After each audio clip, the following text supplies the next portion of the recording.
सत्ता की जो प्रधानमंत्री मोदी जी की और अमित शाह जी की सत्ता की हवस है, ये उसका नतीजा है जो ये षड्यंत्र रचा गया। कई लोग ये कहते हैं जेल से आने के बाद केजरीवाल चुप क्यों हो गया, केजरीवाल गायब हो गया, केजरीवाल कहां गया। मैं कोई नेता नहीं हूं, मैं कोई पॉलिटिशियन नहीं हूं। पॉलिटिशियन को फर्क नहीं पड़ता, उनको 4 गाली दे दो, मोटी चमड़ी होती है उनकी। मेरे को, मैंने जिंदगी में केवल ईमानदारी कमाई है। मेरे को जब कोई बेईमान बोलता है मुझे फर्क पड़ता है। मेरे को जब जेल भेजा जाता है, मेरे परिवार के ऊपर ताने मारे जाते हैं, मेरे को फर्क पड़ता है। केजरीवाल को फर्क पड़ता है। इसलिए मैंने तय किया था कि जब सारे देश के सामने मैं निर्दोष साबित हो जाऊंगा तब तक मैं चुप रहूंगा। आज मेरे दिल से बहुत बड़ा बोझ उतर गया। मैं मोदी जी को कहना चाहता हूं, मोदी जी, आपने हमारे ऊपर इतने केस कर लिए, आपने ईडी छोड़ दी, आपने सीबीआई छोड़ दी, आपने पुलिस छोड़ दी, आपने इनकम टैक्स छोड़ दिया हमारे पीछे, आपने जेल भेज दिया हमारे 5 सबसे बड़े नेताओं को। आम आदमी पर एक समय ऐसा था जब आम आदमी पार्टी के सबसे टॉप के 5 नेता जेल में थे एक साथ। उसके बाद भी केजरीवाल का कुछ नहीं बिगाड़ सके।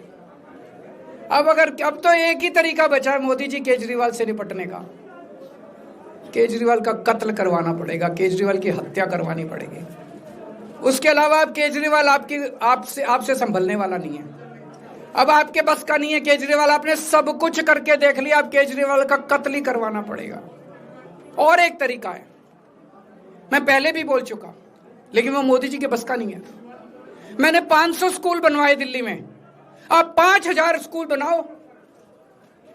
मैंने दिल्ली की सड़कें अच्छी करी, आप पूरे देश की सड़कें ठीक कर दो, देखो केजरीवाल को कोई पूछेगा ही नहीं। केजरीवाल ने 200 मोहल्ला क्लिनिक बनाए, आप 20,000 मोहल्ला क्लिनिक बनाओ। आप तो देश के प्रधानमंत्री हो, अरे अच्छे काम करो ना। वो नहीं होता मोदी जी से, वो मोदी जी से नहीं होता।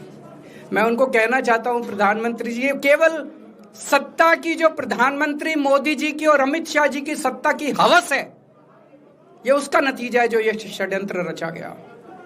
और इस षड्यंत्र का मैं बहुत छोटा हूं, हमारे परिवार ने बहुत भुगत भोगी है। मैं जेल गया, मेरी मां बीमार रहती है बहुत ज्यादा, उसको अस्पताल में एडमिट कराना पड़ा, बहुत रोई मेरी मां, बहुत रोई। इनकी पत्नी मनीष सिसोदिया जी की पत्नी, उनको मल्टीपल स्क्लेरोसिस डिजीज है, सब लोग जानते हैं। जब सुप्रीम कोर्ट में केस चल रहा था, संजीव खन्ना जी ने कहा कि बहुत गंदी बीमारी है, उनके नीचे का पूरा पोर्शन काम नहीं करता और धीरे धीरे बीमारी बढ़ती जा रही है। हमारे परिवार ने बहुत भुगता है, लेकिन वो इंपॉर्टेंट नहीं है, हम इंपॉर्टेंट नहीं है, हमारा परिवार भी इंपॉर्टेंट नहीं है। लेकिन मोदी जी और अमित शाह जी के षड्यंत्र का खामियाजा जो दिल्ली भुगत रही है, दिल्ली के 3 करोड़ लोग भुगत रहे हैं, उसकी भरपाई कौन करेगा। आज दिल्ली में कहीं चले जाओ, सारी सड़कें टूटी पड़ी हैं, अस्पतालों में दवाइयां मिलनी बंद हो गई हैं, मोहल्ला क्लिनिक बंद किए जा रहे हैं, स्कूलों का बुरा हाल हो रहा है। पूरे दिल्ली में पोल्यूशन इतना ज्यादा कभी दिल्ली की जनता ने नहीं देखा था। यमुना का बहुत बुरा हाल हो गया है। एक चीज बता जो तो दिल्ली में इन्होंने ठीक करी हो, पूरी दिल्ली का बेड़ा गर्क कर दिया। सबसे बड़ा खामियाजा मोदी जी और अमित शाह जी की सत्ता की हवस, उसका सबसे बड़ा खामियाजा दिल्ली के 3 करोड़ लोगों ने भुगता है। दिल्ली के लोगों से जाके पूछो। आज मैं चैलेंज करता हूं मोदी जी को, मोदी जी हिम्मत है दिल्ली में दोबारा चुनाव करा के दिखा दो, 10 से ज्यादा तुम्हारी सीट आ जाए मैं राजनीति छोड़ दूंगा, तुम्हारी 10 से ज्यादा सीट आ जाए मैं राजनीति छोड़ दूंगा। दिल्ली की जनता त्रस्त हो चुकी है तुम लोगों से।